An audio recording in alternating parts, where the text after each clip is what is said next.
The answer is laid on the table, sir. GO number 107 dated September 28, 2004 in erstwhile Andhra Pradesh states that minimum drawdown level of Srisailam Dam is at 854 feet, sir. Because at 854 feet only, water can be given to Rayalaseema districts, Nellore, Prakasham districts, and also for Chennai drinking water purpose, sir. But Telangana Genco is producing power at the level of 800 feet, sir. After Honorable CM of AP wrote to Government of India, KRMB instructed Telangana Genco to stop power generation. In spite of board's order, even today power generation is continued without building water level in Srisailam Dam, thereby worstly affecting the Rayalaseema districts, the Nellore Prakasham district and also Chennai drinking water purpose. Considering the above facts, will the Government of India and KRMB strictly enforce the order passed by the KRMB to stop untimely power generation by Telangana Genco, and will it protect the farmers' interests and drinking water interests of the people of Andhra Pradesh and also of Chennai city, sir? धन्यवाद सभापति महोदय।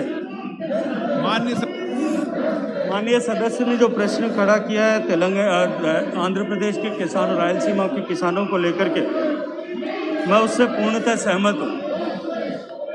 KRMB जो regulatory body है as per Andhra Pradesh reorganisation act, उस regulatory body के 9th meeting में ये तय किया गया था कि power generation will be incidental to irrigation and drinking water requirement. जब इरिगेशन और ड्रिंकिंग वाटर के लिए पानी की आवश्यकता होगी, केवल और केवल तभी पानी जो है बांध से छोड़ा जाएगा।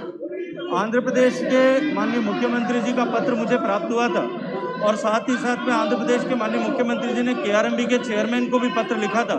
हमने उसके कंटेक्स्ट में वापस प्रश्न का जवाब भी लिखा है।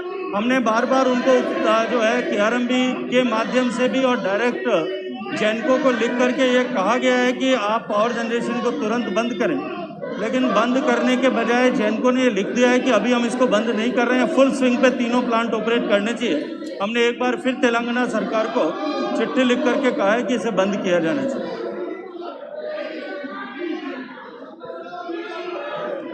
Sir, my question number 2, sir.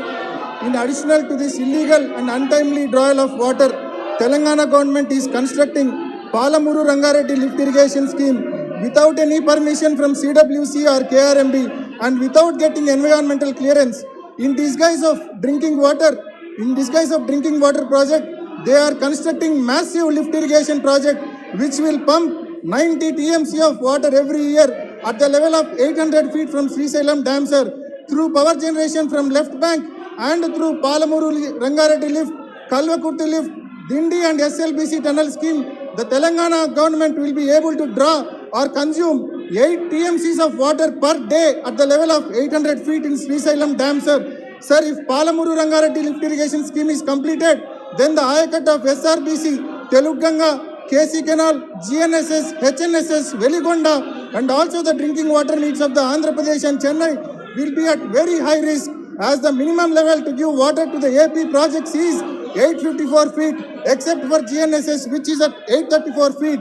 Keeping in view of the severe loss that is going to incur for the people of Andhra Pradesh and also for Chennai city, will the Government of India take stern measures to stop Palamuru Rangareddy lift irrigation scheme, sir?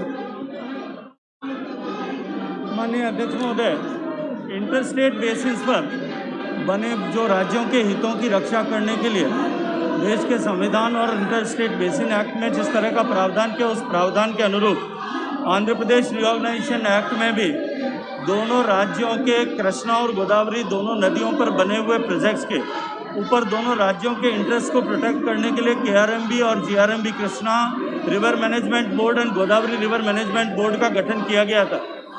लेकिन 7 साल तक क्योंकि उसका notification नहीं हो पाया था, दोनों ही बोर्ड अपनी ड्यूटीज़ का निर्वहन करने के लिए प्रयास करते हैं, राज्य सरकारों को लगातार उसके लिए बातचीत करते हैं।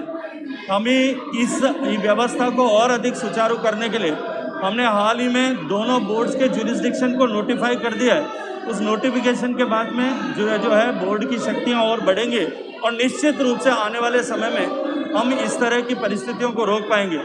माननीय सभापति महोदय, दुर्भाग्यपूर्ण है कि दोनों ही प्रदेशों में बिना CWC और भारत सरकार की अनुमति लिए हुए इस तरह के प्रोजेक्ट्स करने की परंपरा रही है और लगातार वो परंपरा चल रही है, जो निश्चित रूप से दोनों राज्यों के बीच में तनाव का कारण बनती है।